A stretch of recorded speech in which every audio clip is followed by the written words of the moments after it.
So I'm starting the recording now, and please feel free to use the chat system, which is on the bottom of the toolbar. If you have questions, or since it's a small group, just raise your hand if you have a question, and I'll be happy to do my best to answer it. If I don't know, I will find out.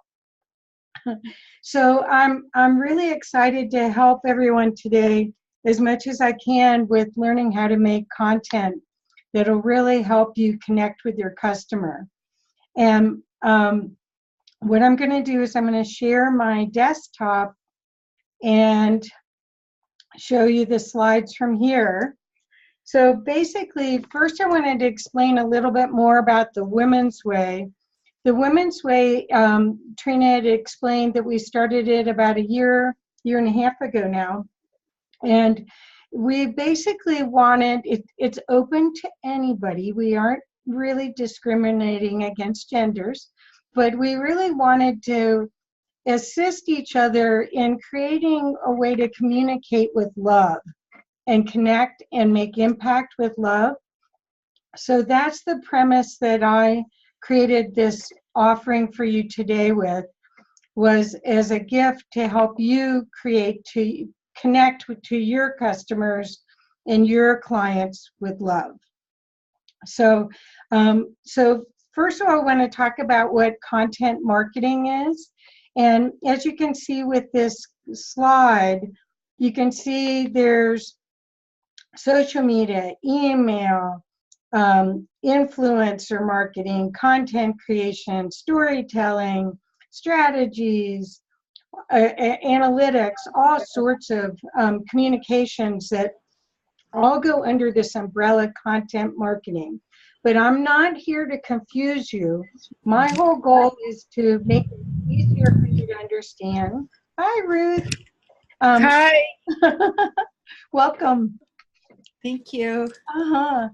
So I'm going to mute you though, Ruth, okay?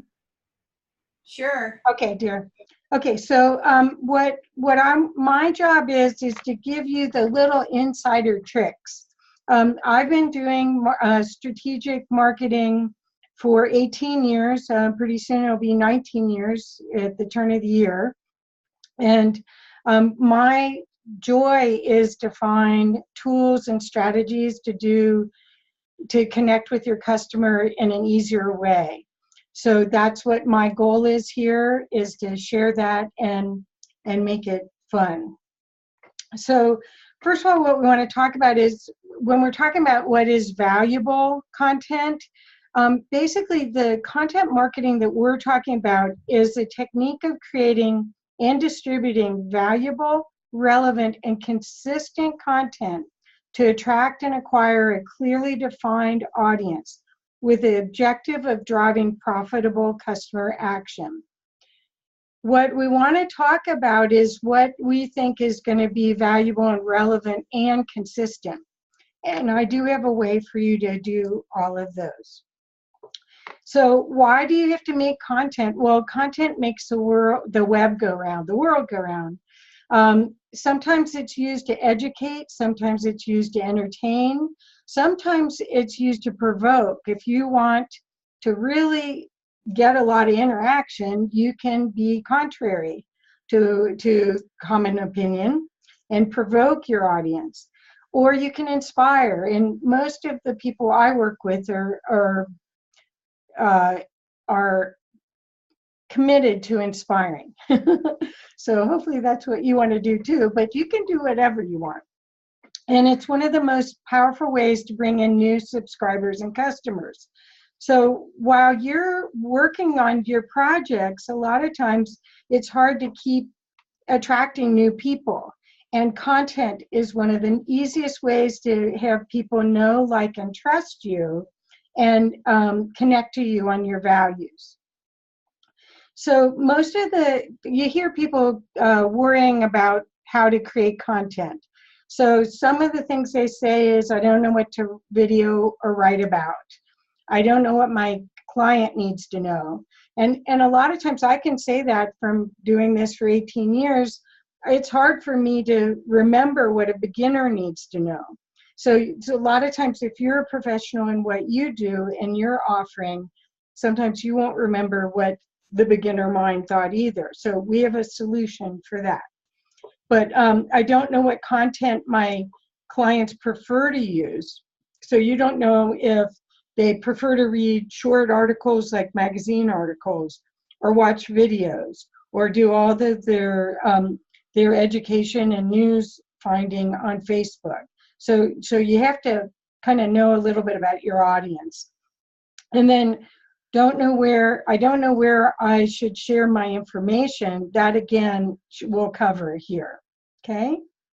So to solve these content dilemmas, first of all, you have to think about, what do your clients need to know from you?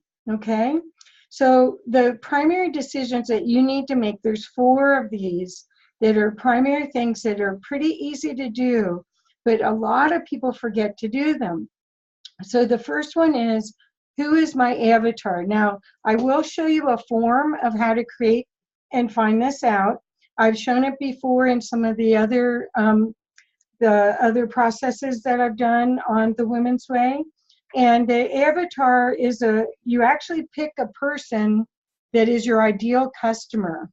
And I'll show you and explain that in depth in a little bit. But once you pick that person, and let's say I call her Julie. Once I've figured out who Julie is, then I figure out, where does Julie hang out? Does she read industry magazines? Does she watch YouTubes? Is she on Facebook, on Twitter, or on LinkedIn? So first of all, you identify this person and their habits. The next thing is that you want to find out what their frustrations are, because if you're in service, whether you're in a service business or you're actually creating products, same thing with products, they have to, for them to be popular and to them to be sustainable, they have to solve a problem. So if we know what their frustrations or their challenges are, then your product and services could be the solution to that. And then you know you really have a business model that'll work.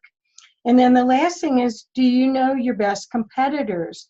If you can identify your competitors, then I can show you what we can do to help you. You're not going to be a copy of your competitors. We're going to do it our own way, but we're going to use some of that information.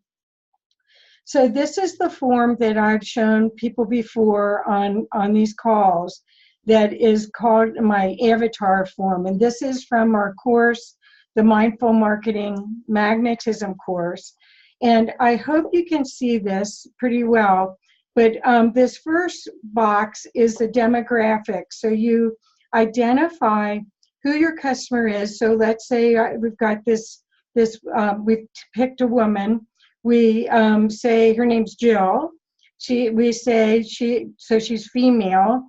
This says age, location, annual income, marital status, ages of children, education, and job title. This other, to the right section, is goals, values, dreams, and desires. And if you're creating content that supports any of these, your ideal client's going to have the same values you have. So that's a very important thing, to identify these components. But if you know what her goals are, and you can see that something that you offer could help her reach those goals. If you know what your values or her values are, and they will be yours also. If you know what her dreams are, if she loves to travel, if she wants to have a loving family, if she loves to garden and she just wants the biggest garden in the neighborhood, if she wants to have a daycare or a bookstore, what is her dream? And then desires are more like her life purpose kind of desires. Then below it says challenges, frustrations, and objections. And here's challenges, frustrations, fears, implications, and objections. Now this box is very, very important for you to consider when you're making content. So when you're writing an article or you compile an article, of the 10 things you need to know or 5 things you need to know to solve this challenge or this frustration, you know that this target audience needs that information, because you're not guessing what they need. You already know in your heart what they need. So then this is called psychographics, and it's what they do. There's activities, opinions, behaviors, books, magazines, blog sites, podcasts, conferences, what thought leaders they follow, and other.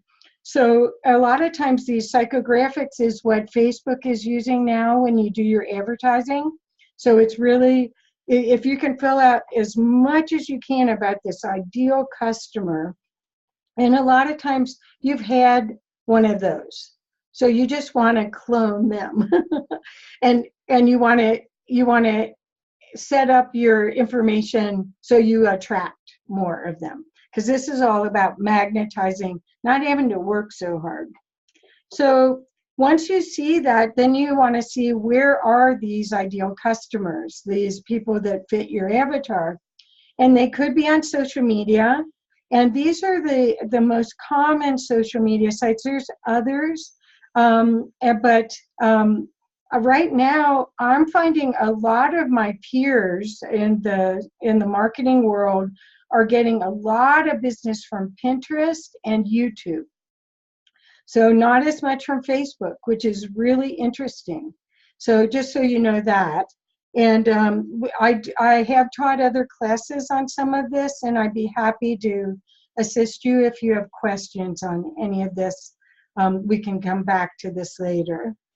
So the other thing is where they could be at niche sites like forums. For instance, if this person is a gardener, there's probably the ideal gardening site for organic gardening. Or if they do essential oils, there's probably Dr. McCullough has like a forum as part of his site. So you want to see where they are. There's also big niche sites like Quora, Quora, that you could check out, that some people are having great luck with, or Reddit. There's 2 sites. They're basically huge forums broken into subject matter, and you can go and talk to people there really easily. Then there's online groups like what we're doing right now. We're an online group where you could find out and be able to talk to people through the online group. Associations are one of the best ways to grow your business. And again, the associations allow you to interact. Sometimes you can put articles in the association newsletter. If they have large events, you can speak at the events. A lot of times they have annual events. And in some cases, if they have to have continuing credits like nurses, architects, other professionals, sometimes you can get your program or your offering accredited, so that it's a win-win. It's a win for the association, and it's a win for you because you have a steady flow of customers coming in. And then live events. Ted and I just came back from a couple weeks ago. We went to an event in LA called Vid Summit, and there were 1,500 conscious people there. It was remarkable. And they were all, even though some of them had millions of people on their YouTube channels, they were all sharing. There was hardly any ego. It was quite remarkable. So you know, if I was looking to promote to that target market, I would have 1,500 people that I could connect with at a live event. And a lot of live events are pitch fests, where they have you come for one reason and then they just try to sell you their $20,000 product. And certainly that's not what I'm talking about. I'm talking about possibly going to meetups, or I'm talking about being able to connect a live event, maybe a drumming circle or a meditation group, or qigong or yoga where you could connect. Okay, so we pretty much have gone over that part of it. Now I wanted to talk a little bit about the competitors. So the idea of knowing about your competitors isn't so that you copy them. It's just to see what they're doing that works. And the idea is, I want you to be as authentic as possible. I don't really want you to try to be the influencer. So for instance, Mari Smith is one of the biggest and well-known Facebook people in the industry. I've met her. She's like 6'2". When we had our picture taken, you couldn't even use it because she was so, and she had heels on. She was so much taller than me. It was hardly in the picture. But anyway, I don't want to be Mari Smith. I want to be Kathy Mason when I'm sharing my stuff. But I do want to see what Mari's doing because I think she's smart and she knows what works. And she's singing to the choir that I want to sing to. But the way that you look at it is you have to assume, like so many other things in life, that there's an abundance model where there's plenty of business for her and me in this market, and that not either one of us is not going to satisfy everyone with what our offering is. So the idea is to check out your competitors to see how they're engaging and to not copy them, okay? Then the other thing I want to do is, if you can't figure out who your competitors are, what my suggestion is to go to Facebook and search for a group with your keyword, your tag line in it. So if you're a coach, you might be asking for conscious coaching. If you're doing business consulting, you might say conscious business consulting or business consulting. I would say conscious. But you would put that in, and then you'd see what groups come up. And then you join one after you discerned which one was best for you. And then you could, after you were in it and contributed for a little bit, you could just ask people in that group. And it's amazing how helpful people are. So you could get a real pulse on who is your competitor or who they consider your competitor, and then be able to follow them. So your competitor in most cases is an influential person in the marketplace that's already been in business for quite some time and has their own large audience.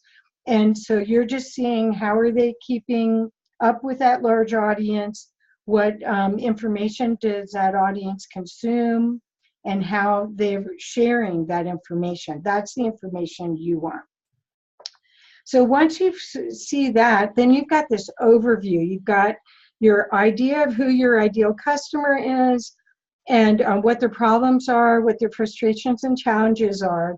And now you have a chance to make valuable content. So the valuable content that you want to make that's going to be the best is weekly or bi-weekly newsletters, blog posts if you have a website and a blog, YouTube channel videos, which again, YouTube is going to get stronger and stronger and stronger. Video is so important for all of this. Infographics. Infographics are visual representations. They're like a giant PowerPoint that has a little bit of text and icon-like representation for data. And they're really easy to read. Like, for instance, rather than reading a bunch of paragraphs of statistics, an infographic usually is a much better way to share that information. Infographics are shared all over the internet. They're one of the most viral thing you can put on your blog or on your social media. They're usually long and skinny, so if you don't give it enough space, they're impossible to read. So you have to make sure the size is correct. But if you're not using infographics, you might want to know about that. Then the next thing is press releases. Press releases will help you with your search engine optimization, which is the fancy way of saying to get visible on Google in the search. And press releases usually will get you at the top of the search engines for a specific term for about 2 weeks. It doesn't last forever, but they are very helpful. And the more press releases you can do, the easier it is for the press to find you. And if you have a media page on your website, which I recommend everyone should have, those press releases are handy for a media professional to see. And if you have a clip also of a video, a lot of press releases now allow you to do video clips along with it. So that's very valuable content. It's valuable in multiple ways. The other thing is, next one is free reports. So this PowerPoint could have been made into a free report to give away on my website. And I do have a gift for you at the very end of this, but it's not the PowerPoint. It's another gift that'll help make everything easier. But the free report is a great way for people to get snippets of information.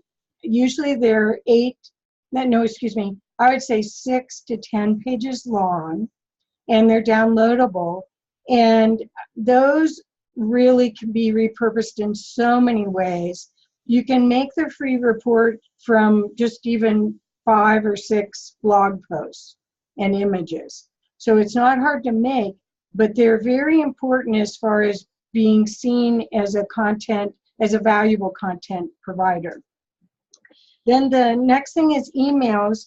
Even though email delivery rates are way down compared to what they used to be, emails are still, they have the highest return on investment, ROI, of any communication process right now.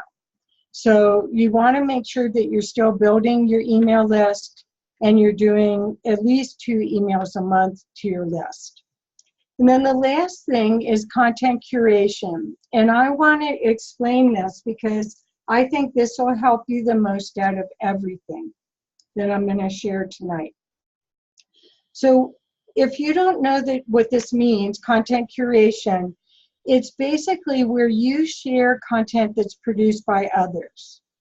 And what you do is you research and find the best content, and you can engage your customers and your social media fans and the people on your blog by curating, which means compiling all the data into one document for them. So you're saving them time.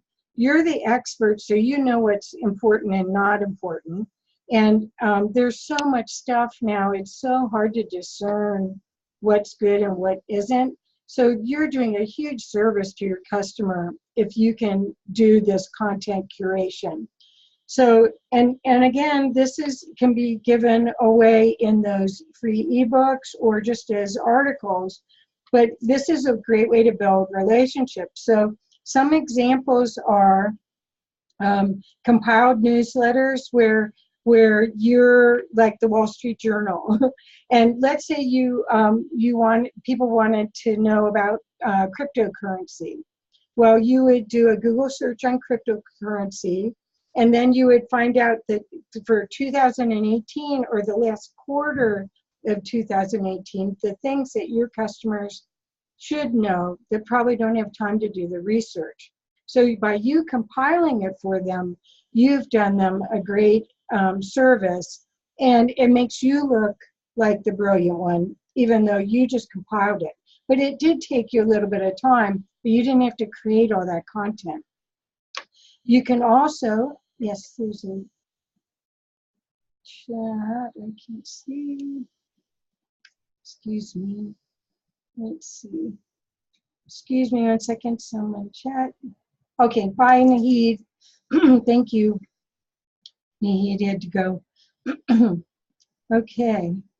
So now other things are viral articles. For instance, if there's articles, you can do a commentary on it, and that makes you the expert, but you didn't have to write the article. So I don't want to use the bad example of politics, but you easily could use politics for this, where you use a viral article and you explain it from a different perspective.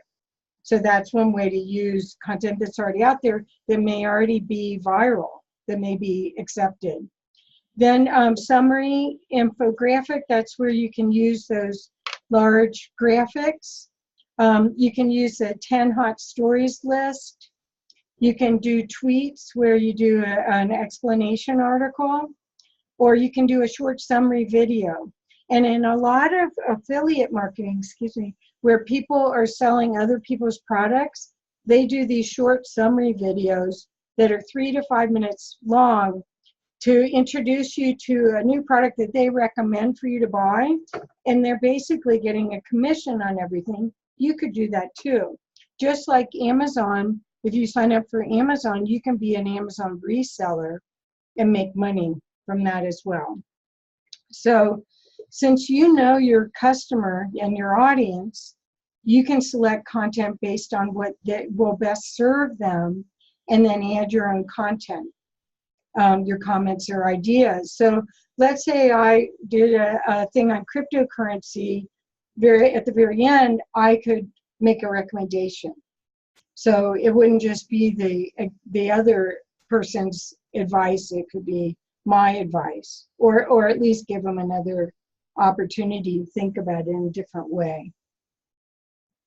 So the benefits of this is that you can supplement your regular content creation schedule.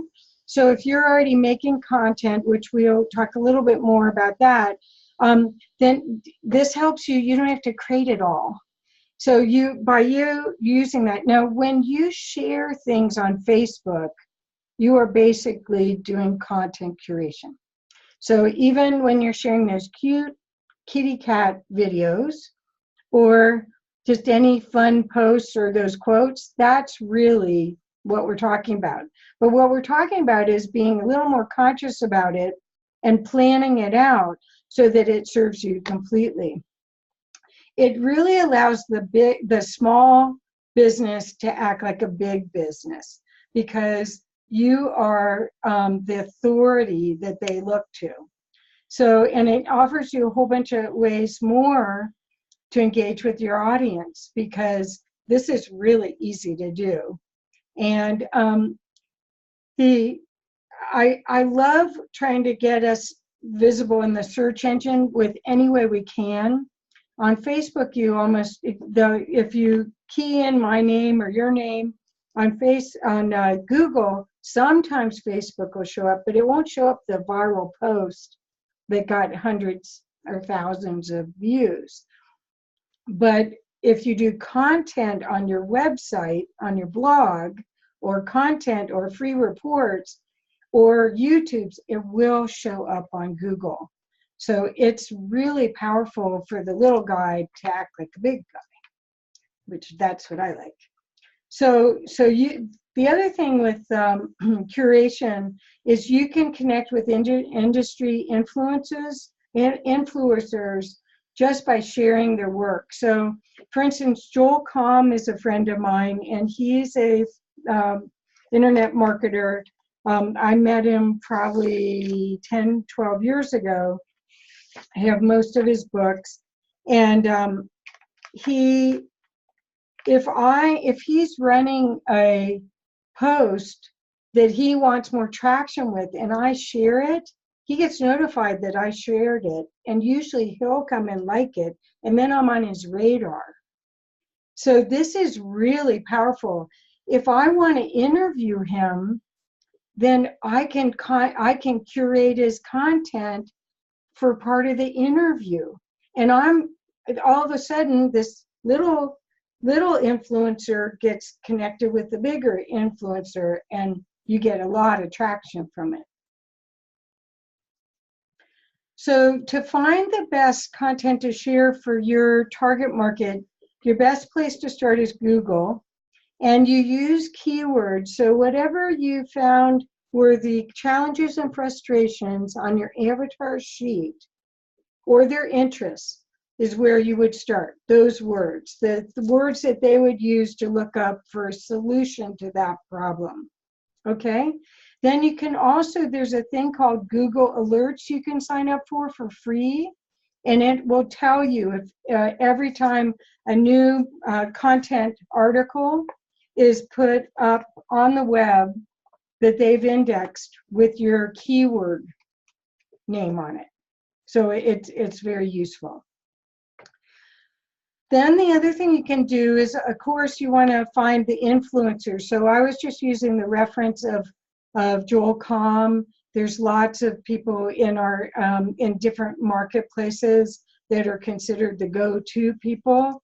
So you want to follow those people as much as you can on Facebook or LinkedIn.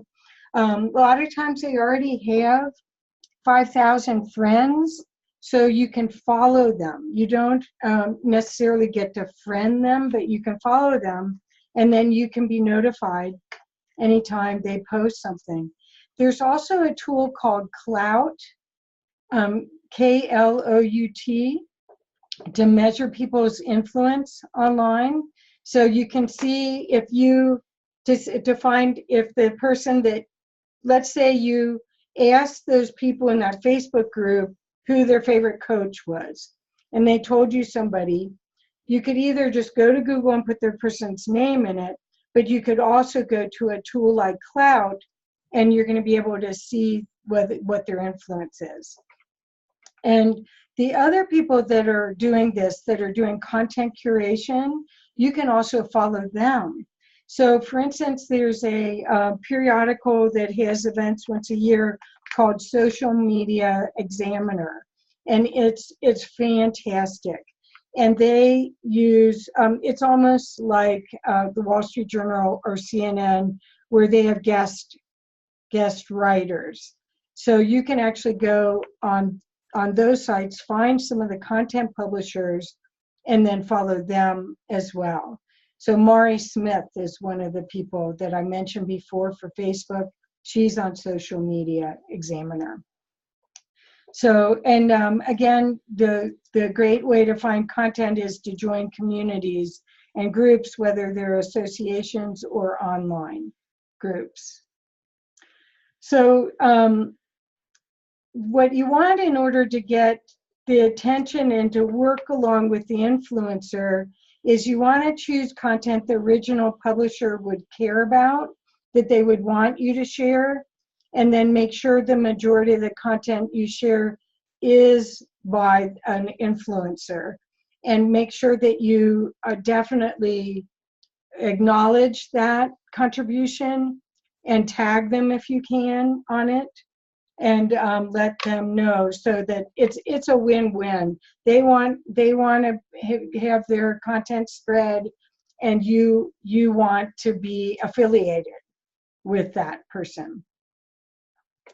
So here are some other tools that you might want to write down that are content tools that you could use if you want something more sophisticated than using Google, and they are pay-to-play tools.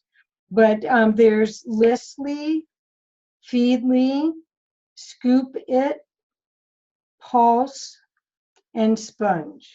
Sponge Greed. Okay. And these tools will help you also pull it in. And again, it just depends on if you have time or money. These save you time, but they cost money. So that's how it goes. So how do you start with the content marketing? Let's say you've got your list of frustrations and challenges that your avatar needs your help with. And then you found other people's stuff that also helps with that. Then how do you get started? Because there's a lot going on here. There's a lot of little pieces that have to come together. What I suggest you do, and what I do with most of the people that I work with, is I recommend that you create a calendar. And my free gift, there's 2 free gifts. One is a calendar for you to use for your content for 2019. Okay, so I didn't do it for the rest of this year. I figured we would go straight for 2019. And so what you want to do is you look around at the content on your calendar and you look around major events and holidays, because, for instance, if you're a retailer or you're selling retail items, you can use the national or international holidays as part of your inspiration for promotions. Then the other thing is you can make a whole week that's a whole week for a special promotion or sale days. And that's like, that's a pretty common thing that you'll see anymore in the trends in marketing, where nobody just lets you have a discount for one day. It's too quick a turnaround. People are too busy. They might never see it that fast. So usually it is for a full week. And then we recommend, even after you fill out the whole calendar on each day, that you leave some spaces for content that you find for the last minute. So for instance, let's say you wanted to use something with current events. So I don't, a lot of the current events are kind of tragedies now, but maybe you want to do a special promotion that helps the firefighters in California, or special water blessings, or something that really would make a difference for people in the world. That's where these miscellaneous spaces could go, and then that way you could react right away. So to create a content strategy, what you do is you create this calendar. And again, I'll be giving you copies in Word, so you can either print it out or just type the stuff in. I like to still handwrite stuff a lot. So it just depends on how good your handwriting is, how much stuff you can fit in. But anyway, you'll create a content calendar. Then you'll create a topic for each month. And usually that's your best way to do all of this, is that you select a topic for the month. So maybe February is Valentine's Day month. So it's about relationships or loving relationships, or, gifts to give your loved ones, whatever it is. But you pick a topic for each month. If you're a coach, the first, you may take all different months, how to stay in balance, and this is exercise, diet, sleep patterns, positive thinking, all of those things. So you take a topic for each month. Then you're going to find out information about any major events and holidays that are available to you to also include and wrap your topic around. You can also look and see what the influencers are doing. For instance, we're coming up right now to Black Sunday, which is the day after Thanksgiving. So if your influencers have Black Sunday events going on, you're going to want to consider doing that too. And it's not that you're copying them, you're going to do your own stuff, but you already know, they've already researched and spend all the time and money to know what your target market likes, what they respond to. And then what the other thing is you can add, if you find what the influencer are doing, you can share it and add your view to their content. So another thing is, when you're doing this strategy, you want to decide how frequently you'll publish on each channel. And one of the other gifts that I have for you today is I have an Excel spreadsheet that has tabs for each channel. And the channel means whether it's Facebook, LinkedIn, YouTube, your blog, etc. So you get to choose, once you decide and you see, oh, well, it looks like these guys do email training. So let's say you want to offer a free gift, and instead of offering a report, you offer a sequence of 7 emails that are the course. The same thing as it would be in that book, that ebook, but you drip feed it. So you decide how frequently you'll want to do that, if that's once a month or every other month. One of the people that I work with, they do a free report every month. And that's how they keep their email list fresh, is they're always giving gifts, but the people still buy from them. It's not as though they're just always giving free things. Here we go. So then decide how much will be created and how much will be curated. So if you find some great stuff in your industry that you're going to curate, you'll find it'll be like the mother lode when you find it, and you go, oh my God, this is great for the whole year. And then you'll definitely join their email list, get on their site as often as possible, but you want to decide how often you're going to do that. If you're going to do that weekly, I mean, it's a value add to your customer. I know it sounds funny, but it's such a value add. It's such a time saver if you go and get the information for them and they have one place to go get it. Then, of course, what kind of curated content you're going to share, whether or not it's video or written. And then you also want to think about what's timely versus evergreen content, especially on your blog. On your blog, you're going to have the blog posts and then categories. These categories help you with your figuring out what other content you want, because if you get a response on your blog post, then you know they want more of that information. So that can be a great inspiration. Evergreen content is stuff that it's not, it'll always be good. So for instance, if we use that coaching model again, have good positive mental attitude stuff, it's evergreen. It's not going to be this positive mental attitude thing's only good till February 15th. It'll be good always. So that's what evergreen content means. And so a lot of times that evergreen content is so natural for you. You could just talk about it all day long. That's just what you know as a basis of how you deal with people, but they don't know it. You think they do. So evergreen content is just you just talking about what you know, and they can use it at any time. So the great way to find content ideas is that first you start a big list of what you want to talk about. So where you feel like, yes, and that could be part of the 12-month presentation. I want to talk about these subjects, right?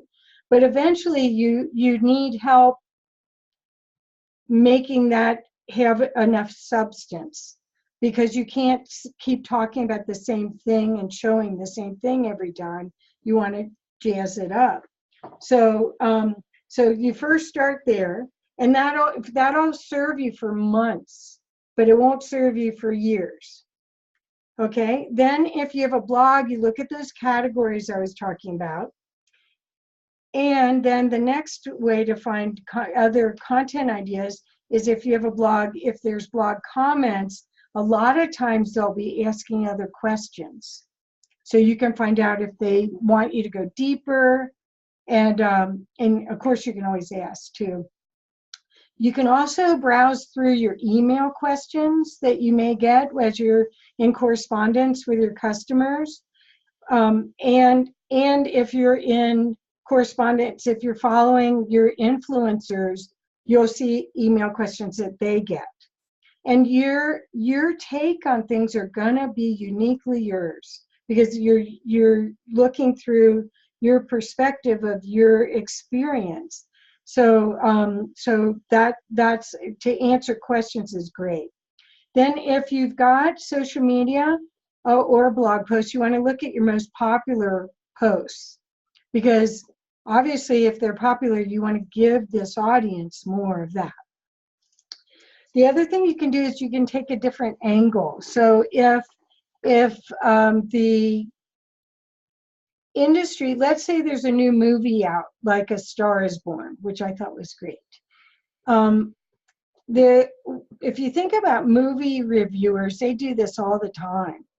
They're taking an angle on the conversation of that you almost would have if you were sitting there having a cup of tea with them. They're just saying, I get this, I liked this, I didn't like that. Well, you could take a whole different angle and perspective of it. So you could take the Lady Gaga perspective. You could take his perspective. Or for instance, one of my friends does a lot with intervention with drugs and alcohol people. And so she could look at The Star is Born and see a whole different perspective, a different angle to it. So that's, I want you to think about that and be almost like a movie reviewer. You can also pull keyword data, which is again what I was talking about. You put that into Google and you can actually see a list. There are keyword tools that we can talk about also if you have deeper questions about it. But you can pull keyword data, and that will help you also come up with a whole bunch of great ideas of what other things people want to know about. Because Google, when you put a word, 2 words in the top, they automatically, there's a drop down with other possible searches that people have. That's free. That's free, great information for you. Okay. You can also ask your readers and followers. It's real easy to do on social media. It's not as easy necessarily on email. You'd have to do a survey. And if you're just getting started out, you probably don't want to start that way because you won't get enough responses. So you might want to do it on social media first. And then what you want to do is you want to see what topics or industry magazines, websites that your target audience is listening to. So Trina, in your case, it might be if there's a carpet cleaning magazine, you might go read something and then be able to again use that information but put it in your own words, or help somebody through something you felt that the article left them hanging.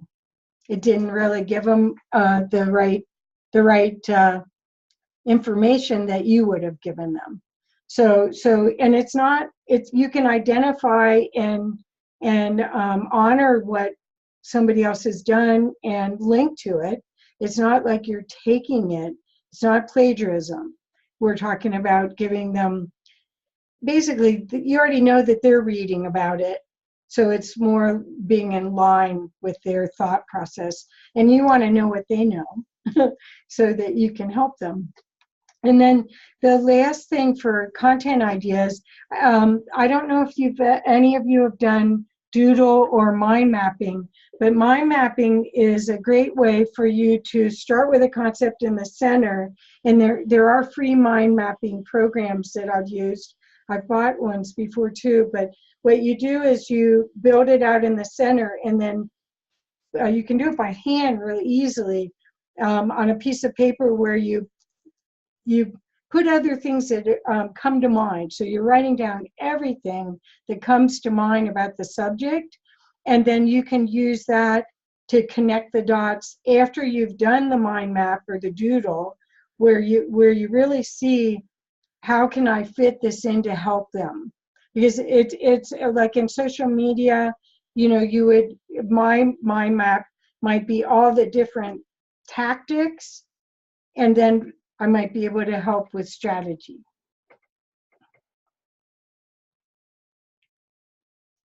Okay. So these are some of the benefits of this content marketing, and just wanted you to see that it's a very high value um, endeavor for you, even though it seems like it's a little bit of work. I want you to know how important it is. It gives you a competitive advantage. It gives you media visibility. It gives you brand awareness. It'll create website traffic. It creates client engagement, which is so important in and leads and conversions. And what happens, these two aspects here that I really want you to understand is once you start getting really busy in your business, you don't have a lot of time to go look for new clients. You're servicing the ones you already have. But if your content strategy is good, the content's helping you look for new clients, and it's actually magnetizing them to you. So it's not that you're chasing and hunting and working so hard to find people to work with. They're going to find you because you're creating so much value for them. So again, your motivation again is the valuable content isn't just for traffic or just to build relationships with a hope your visitors might buy later. Most of the people that are using content marketing correctly, they're looking for fast results. They're looking to engage with their customer and make sales. So this isn't just a nice to have. In my opinion, it's a have to have if you want steady stream of new subscribers and sales. So what do you do next? The next thing we would do is go to this. I'm going to, let's see if I can copy it and put it in chat for you. You go to this page. How do I do it? Maybe I can't do it right now. Yeah, I can. Nope. Excuse me. Well, there it is. Thank you.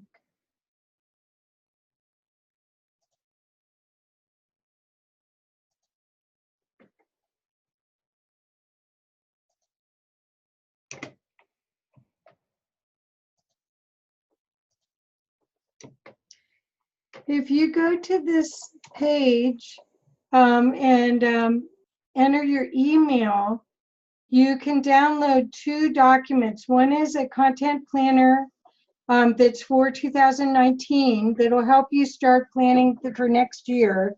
That'll really help you. And then the other thing that I don't have a picture for because it wasn't very attractive is an Excel spreadsheet that has multiple tabs that helps you plan it all out. And I think even if you just do the bare minimum, you don't have to be an engineer and fill out and make yourself crazy with this. If you just pick what your subject is for each month, who your influencers are that you might be sharing stuff from them and consciously, and commit to sending out 2 emails a month, maybe doing a newsletter, blogging at least twice a month. Pretty soon you're going to have content that'll attract your customers. Now, if you can do more, and you have people that will help you do more, I recommend it. But if you can't do more, that's still going to help you tremendously with getting an overview of what you could share. So this is my end slide. I wanted to thank you all for being here. I'm hoping that there may be some questions that people may have, but this is Trina's contact information and my information so that we might be able to help you as you learn more about the content marketing, and that's pretty much it. I'd love to have questions or comment. So Trina's unmuted. Do you have any comments? I have a question. Okay. How do you decide how much free content you're giving out versus saying, okay, now at this point, now you need to buy it or buy my next package or buy my course to get the remainder? Is that, how do you figure out where that line is? Okay. Well, I don't think you can hardly give too much free content. So that's my belief. That's why we're doing these for free. And we have been for more than a year and a half. Because basically the whole thing is we want the potential customer to get enough information from you that they trust you. They're not going to buy until they trust you. So there's processes right now that the most successful processes that are working right now are either giving away free information to your email list, so a free report a month or free stuff on Facebook, and then getting them in your email list. Once they're in your email list, you can offer a free class. And the free class can be as little as four videos. So 4 7 10-minute videos that train them on something. Mm-hmm. And then at the end of that, then you ask them for a sale. That's what's working the very best right now. Okay. So because as you know, there's so much suspicion that everything's a pitch fest and that everybody just wants, that people don't really sincerely care about you. Mm-hmm. And so that's really not who we're talking to here. No one on this call is like that. Everyone wants a win-win relationship, a long-term relationship. So that's my recommendation, is to give as much as you can. And a lot of the stuff, it's Facebook Live video. It took you 5 minutes. It's not like it's intellectual property. Do you know what I mean? But the more they see you, the more chance they have to connect and then be a raving fan, not just a fan. That's another question then about Facebook Live and that. How do you balance the sort of entertainment value of those versus the content and real training that you're trying to give them? Well, like a lot of that stuff is just total entertainment. I'm driving around and I'm doing this and I want to do this. So there are people that say that you should do a live every day, a picture of yourself every day, and a post every day. And those are the people that are showing you their breakfast. I can't deal with that. Well, it just makes you hungry. It's just not fair.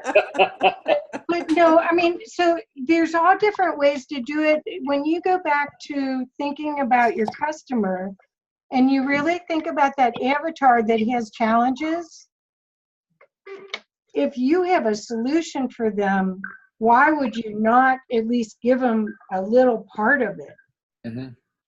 Even like Kate, you would say, I know you're stressful today. Why? Let me just breathe with you for 3 minutes. And breathe. And then you're gone. And that's a value add. It's not intellectual property, really. When you think about some of these Hay House authors, like Doreen Virtue was going on almost every day. She was doing a big thing on the weekends of praying with people every single day for free. And her fans, when she turned into a born-again Christian and left all the New Agers behind, they followed her because they loved her values. So that's what I'm saying. I don't know how you can give too much when you feel like it's like over the top. But as far as the entertainment, how serious is what you're doing? If, like, for instance, Ted, you're doing play, so you want to show play. But and Kate's doing joy, so you want to show joy. But you don't really want to be the silly person that they don't trust, right? I guess you also want to value their time. And I think, how do you show your authentic personality and get them attracted to you as a person, and yet still value their time? And I think that's where, I think that's a tricky balance there that is an important one to find. If you have looked at what questions they might be asking, that's a great place to start. Mm-hmm. And those Facebook Lives can be downloaded and put on a YouTube and then embedded in your blog. And with a little bit of text, some people use, they call it a vlog. It's a video blog. So they don't write at all. I recommend that you, even if you use the videos, you still add text, because the text is what Google goes through and uses for the algorithm. But I don't, again, if it's not value add, don't do it. It's sort of like, or do it and then delete it. I mean, if you go, ooh, that was way off. That's what's so good about the digital world we're in. It's not like reprinting a book or anything. You can just go, oops. Great, thanks. Does anyone else, Selena, do you have a question? Hi, yes, Hi. thank you. It's nice to see you. Yes, thank you. You too. I wanted to ask podcasting, and I apologize. There's a little kitty that's going to try to come over here. I'm going to try to keep her away. I want to know, I feel drawn to lend my voice. I feel it speaking directly rather than writing, newsletters and that sort of thing. Audio versus video, or could it be a mixture of both? Because I feel drawn to both. Yes. So I'm not an expert on podcasting. I'm more video oriented, but Yes. I could connect you to people that know more about that. Okay. We were at Vid Summit. There was a podcasting company there that came highly recommended, and I can find out more about it. But I think that video could serve both. Yes. When you do a video, if you do a Facebook Live or you do a video, even now on Zoom, you're on Zoom right now, you have a good camera, you get your lighting right, you can go on Zoom for free and get videos. Right. And it actually breaks out with the audio track as well. So that you could use that anywhere you want. The podcasting, most of them, the solutions are actually like a platform. Right. Just like, I think Anchor was the name of it, I think. Was the name of the one in LA. Yes. So, but I would say video is, the reason I'm video person is that I think they can see your frequency. More, your voice is a frequency also, but I think it's part of the picture. And so once they see all of the package, it's almost like I'm on, a telephone call with you. Right. Right. I'm having tea with you. Yes. So that's why I encourage you. And again, a lot of the ways that you record video, you can pull out the track. Right. So that content, that's what they call it, repurposing your content. Right. And so a lot of times if you make one video, you can make 7 different items with it. Right. But again, the writing part's not that big of a, even if you do a podcast, you almost have to write a little bit with it. Right. In order for Google to find you. You still have Ah, to use those keywords.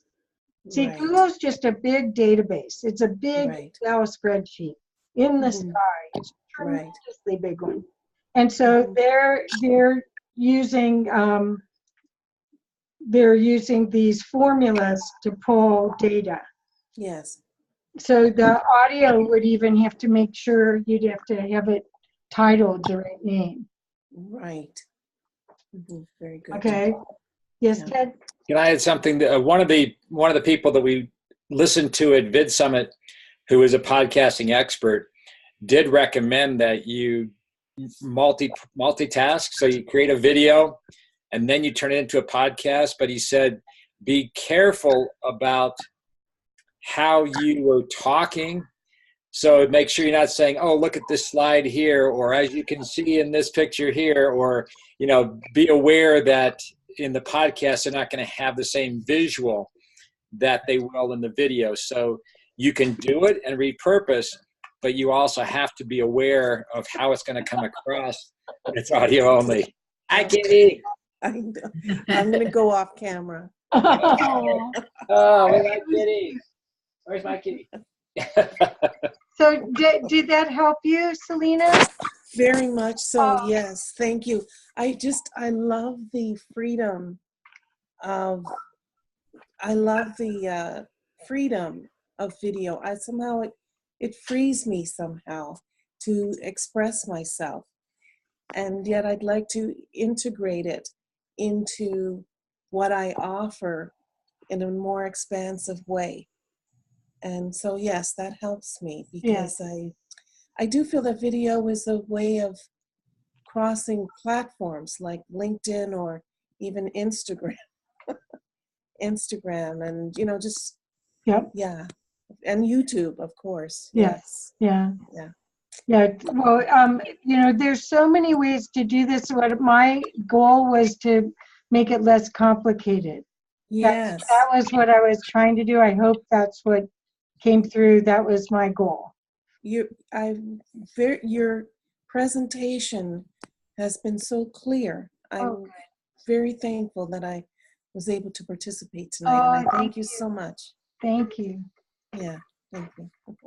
One of the things I wanted to comment on, as far as speaking, things like Dragon software that you could speak and record, it will translate so what you can get on paper. Yes. And you can edit it. What I find is really fabulous about doing short articles or even sometimes a little bit longer ones for magazines is that I can repurpose those and keep them all in files. Depending upon the audience I'm talking to, I just tweak the words just a little bit and maybe put in some, languaging that is more appropriate. Like sometimes I'll write things for cleaning and restoration industry and it'll have to do with well-being or whatever. But I can take the same article, change it up a little bit and drop it into Natural Awakenings. Doesn't take me very much time at all to create that content to put it out. So it's in the written form. It's very easy to tweak for different audiences or different posts or, whatever you're using. Using something like Dragon helps you get your thoughts down, especially, and I know there's other ones too, but if you ever think about writing a book, putting it down on paper, you can just continue to add to whatever and, build your little reports or build whatever it is that you want to put out. So. What was the name, Trina? Dragon? Dragon. Here, I'll show you. Okay. Yeah, Dragon Speaks. Dragon Speaks. Dragon Naturally Speaking, I think. Yep. Yeah. This is version 12. Okay. It's probably backwards, but no, it looks okay. Okay. Okay. Well, the other thing you can do if you don't want to do that is you can just speak it, and there's lots of companies that do transcriptions, and they do it by the time. But some do it by time, some do it by words. Yes. And they're not that expensive. I was just looking through my notes because I just heard of another really good one this week. So I was trying to find it for you. Yeah. It's buried. I'm not going to find it No right worries. now. But just so you know, there's lots of those kind of things too. Okay, very good. Yeah, yeah. And even like with Macs, it's sort of built in. They have a Yes. rudimentary one that you can speak it. It takes a lot more, training and a lot more editing, but it is available just right there as a free part of if you use a Mac, I believe. Yes. Okay. I just wanted to make one other comment about the video. Yes. Yeah, we went to VidSummit, got excited about doing YouTubes and all, and it was like, okay, what kind of camera, you started thinking about all this stuff, and I was paralyzed for about a week. And then I realized that Zoom is so, so, so easy. Yes. So all I do is I just start a Zoom call, just myself, and just hit record and just speak it. And you're there, you're on camera. And as soon as you end the meeting, it automatically renders. It automatically gets it. All you have to do then is rename the file, and post it on YouTube. And it takes 2 minutes to do that. So Brilliant. I just, I'm just doing like 4 or 5 minute ones. It's simple, but to me, it just saves the technological hassles of trying to figure it out. Now, it's not perfect. I'm not going back and editing, although you can using editing software, but there's something about just being real, and your essence will come through. And that to me is just the simplest way to just get it done, get it out there. But Selena, the thing is, can you see how Ted's face is lit up? Yes, I see that. Yeah. And that you need to, and Kate, there. Right.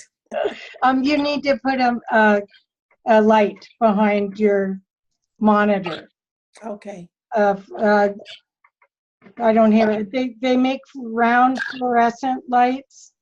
Yes. That are pleasant. It's nice on your complexion, but that way you're both sides of your face. Okay, so it's a specific type of camera. Well, no, it's you're using your regular computer, but you just have there we go. That's for the phone. See, you clip that on the whoops, you went too far. Good. Yeah, perfect. Where is my camera? Oh, okay. Yeah, that goes on your phone. It has a little clip. Yeah. The back. And I can't read the name of it. I still have mine in my box if I could find it, but it's too hard to find it right now. But grab it. Mine is in the other room. I just wanted to be by the fire, so it's it's all right. Dark here. It's all right. We can help you later with that. But you can see what the difference is with Trina having light on her face and Ted and me. You look healthier. Okay. So that's all. And when we're basically selling our light or connecting with our light. So we want to be lit. Yes. Yeah. Well, that's a big help. Yeah. And you can get more professional by having a good microphone and having a professional camera. But again, just using a computer, I just have a basic light, just a regular light behind me. So I have nothing special that's not on my computer. I'm just using my computer microphone, my computer camera, and that's good enough to get an authentic YouTube out there. That's just you. And as you get 10,000 followers, then you upgrade. But you get the big equipment. But the important thing is to get your message out there and not let the technology hassle stop you from sharing your message with people. There's also these great little Logitech cameras, and they're cameras and microphones that just clip on. That's what I'm using. Yeah, that's what Kathy's using. It gives you a little clearer picture and a little better microphone, but it's super easy. And this one is a Logitech. It's $920 or $922. Yeah. $50. Yeah. Yeah. Yeah, it just clips. I don't show you mine, but then you wouldn't see me. Right. I don't know how you can do. Anyway, thank you. Very good. Thank you. Kate, did you have questions? I want to make sure. And Yes, you're gonna Dog, get the dog. dog here when I unmute. Well, I'm taking it in. I've heard. Yeah, here we go. I've heard much of this. I have yet to really do the recommendations I've already been given. So, but I will. I will. I understand. Yeah, and I'm really looking forward to doing a lot of video, and Ralph is too. So that's really exciting. He comes tomorrow. Yeah, I know. Exciting. Yeah. Very cool. But yeah, it's great information. I mean, I wrote down a number of questions that I need to ask myself, which is great, just to inspire. Like, okay, well, things that have fallen between the cracks in my own understanding of my audience and so forth. So, it's always good. It's good to hear it. I can hear it 100 times, and it's still. Yeah. Well, you have a report that you can go all the way back through, and really see what will work the best for you.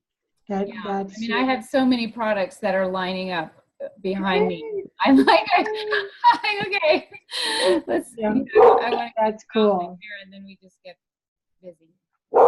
Yep. Great. Dog. Cool. Okay. Thanks, All right. Kate. Yeah. Thank you. Is there anyone else? Ruth, you're muted, and Galaxy J7. Which is Darlene, I think. Well, she said she had Darlene or Margie. Margie said she. Margie had to go. Yeah. Oops. So, Ruth, do you want to ask any questions? Are you okay? I'm good. Hi. Okay. Okay, dear. I wish I could see Hello? you. Yes, this is Kathy. Who's this?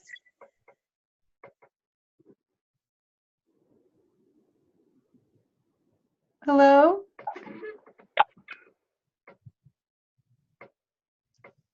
Hello?